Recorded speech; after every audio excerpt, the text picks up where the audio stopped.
Nanga mosusu esengeli boyeba ke ba mandataire public esengeli bazala soumis na ba mesure conservatoire par rapport ya ba gestion ya mabe oyo IGF a relevé. Bolanda ba détail pa héritier Mapindemi.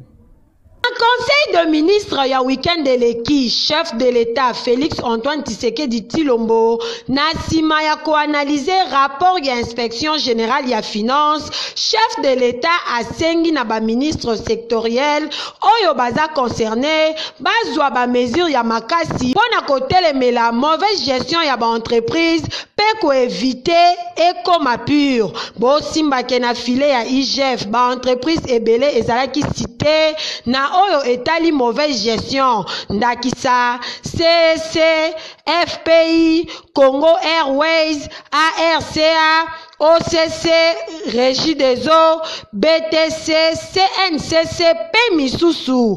D'après porte-parole, il y a gouvernement, chef de l'État, Azalaki saisi na conclusion définitive, Oyo IGF Azalaki na procédure contradictoire, nde yango ba ministre sectoriel ba bengami kofungola miso.